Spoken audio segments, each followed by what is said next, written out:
Yup, the license plate. Dr. Evil. An immediate look at this car makes you feel something sinister. Underworld kingpin? Dracula hiding from sun rays? A political figure on the way to a top secret meeting that never happened. It screams power. It yells outclass. It says, Mercedes. Today, we get to sit with the man behind the beast, Karin, to learn a bit more about this masterpiece.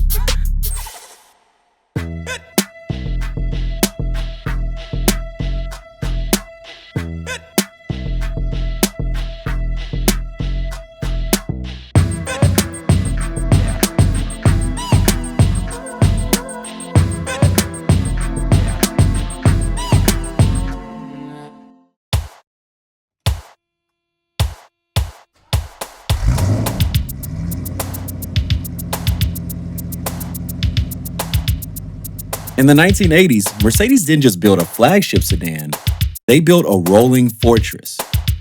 The 560 SEL wasn't just a car, it was a statement, driven by CEOs, dictators, and anyone who wanted to let the world know they'd made it.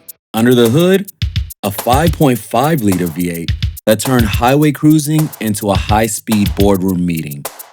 While lesser sedans struggled to break 100 miles per hour, the 560 laughed in German and stormed past 155. Comfortably, of course.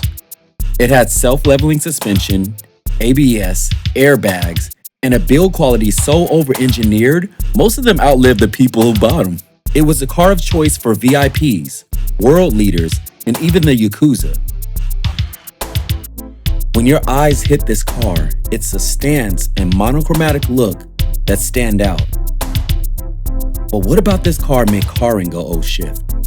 What makes me go oh shift about this car is it's a beast, it's an animal that I built. Everything about this car makes me go oh shift. Its size, its power, its evilness kind of makes me go oh shift. My office used to be in a medical building, and I used to park where like physicians and doctors park. Even I was supposed to, but I was parking there because I know those guys weren't taking my car. And all these guys had like these cocky license plates. MD this, doctor that, physician this, up to Dr. Evil, park with them. So you have doctor this, doctor that, MD this, and Dr. Evil. And these guys would ask me in the elevator, what kind of doctor are you? What do you practice? I'm like, are you fucking kidding me? I think this represents me in a way because I built it. It represents both of my characters. I can go very evil, very nasty. I could also be very nice and classy and a kind guy. And I think this car represents me very well, and that's why it makes me go oh shift. It's me. This car is totally me. Most classic Mercedes Benz owners tend to be purists. So why make such drastic changes to the car? In some cases, I am for purists. Some cases, I'm not. But most of the time, I am for building a character. At the end of the day, I really don't care about keeping it original. It's the joy I'm getting out of this car while it's mine, while I have it, while I'm alive. That's what matters, because all of us are just temporary owners of this car. This car is gonna go, all of these cars are gonna go to somebody else, but while it's in my possession, while it's my car, things I could keep it period correct, but it has to be mine. My cars have to be part of me. I've done a lot to the car.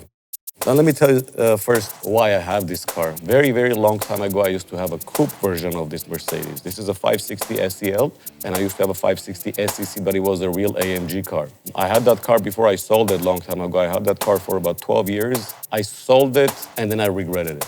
Now the coupe and the sedan, they share the chassis called the Mercedes W126 chassis. And for me, 126 Mercedes was the best car, one of the best cars ever made. Well rounded up. When I sold that car, I had withdrawals. One of my friends even said, it's kind of like you sold your balls when you sold that car. So I had to get my balls back. He did. You hear that? Balls.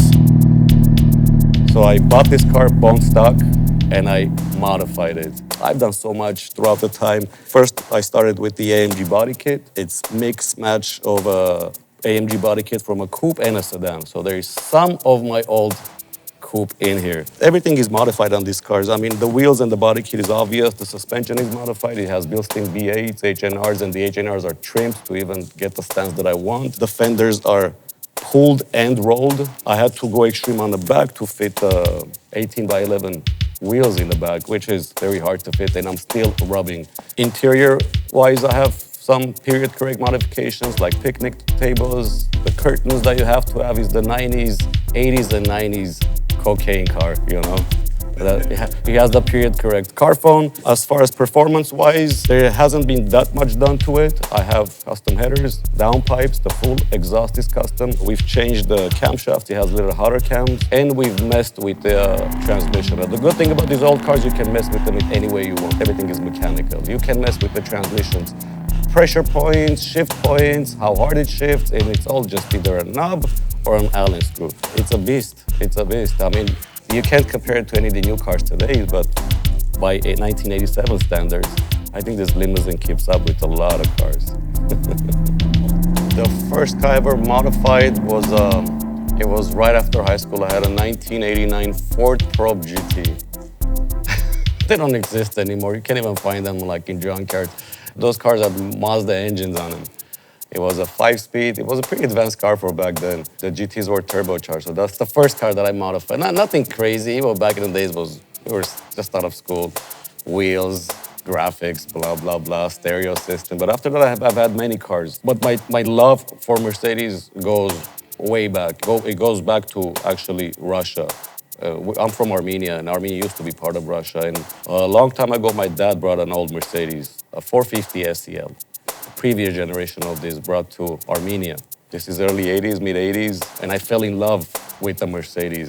Old Benzes, there's nothing like them, and there's nothing built like them, especially this era. So it came time that I've had a Mercedes. I think my first Mercedes that I bought was back in 2003. It was a vintage Mercedes. It was a 67 250 SE, which I still have. Ended up modifying that, chopped the roof 4 inches. The whole car has nothing to do with Mercedes anymore. And then it grew even more when I bought that 560. Back in the days, I paid close to $20,000 for it, and people thought, well, you're crazy, what are you doing? You know, this. Nobody knew then. It's now that they're coming back. It's now that these 80s cars are in. Back in the days, nobody gave a crap. I did. Now they're pushing, you know, the wide bodies are pushing 500, 600,000. The narrow body AMG SECs, ones like those are pushing well around 120, 130, 150, so people caught up. And I think people caught up because as time went by, people got into these Mercedes and they understand that there is nothing built like that, nothing. I've had this car for about 13 years. I've driven the shit out of it. I drive the shit out of it. You've seen me drive the shit out of it. And it just, I mean, of course I keep it maintained, but it just doesn't break. This car never lets you down. The only thing that might ever let me down is if I get a flat tire, that's it. And they can take a beating. And that's why I keep telling people, you have to get into an old Benz just once. And then every other car you have, you're gonna go back and compare that car to that old Benz. And say, you know what? But the Benz is built like this. See, that's an 80s BMW. They're same era. Not even close. This is an 86, that's an 87. Not even close. Not even the plastic quality. Nothing is close. When Mercedes said the best or nothing, they weren't joking. This was peak Mercedes. Far from an era when durability mattered more than profit margin. So the next time you see a modern S-Class loaded with tech, remember, the 560 SEL set the standard and did it with wood, leather, and a V8 that refused to quit. The random thing I learned about this car specifically, let's say, is when you take it apart, everything goes back in the way it's supposed to. I know it's a weird thing to say, but when you take the door panels off, nothing breaks. Everything goes back again. Everything, every single screw, hole, every single clip just aligns. Doesn't matter how many times you take these cars apart. I have many cars. I have cars, you take them apart, you can't put them back in. You have to glue shit. You know what I mean? You have to make these brackets after that. This car, doesn't matter how many times you take it apart, it always goes back in one same piece. Nothing cracks, nothing breaks. If you're a car guy and you're into working on your cars, it matters, man. It's a big deal. If you're gonna get into building a classic Mercedes, especially now that people have caught up to these 80s Benzes, parts are very expensive. Back in the days, nobody gave a shit about the body kit, an AMG body kit. Now, whoever has it, it's big. Get ready to spend big bucks. If you're gonna do it right, you have to get ready to spend big dollars. And I would say, go balls out. A lot of people are gonna come in, oh, it's an old Benz, you shouldn't do this. No, you should do anything you want. It's your car. And if this is your car, it's a Mercedes Benz 560 SEL, the luxury sedan that ruled the Autobahn.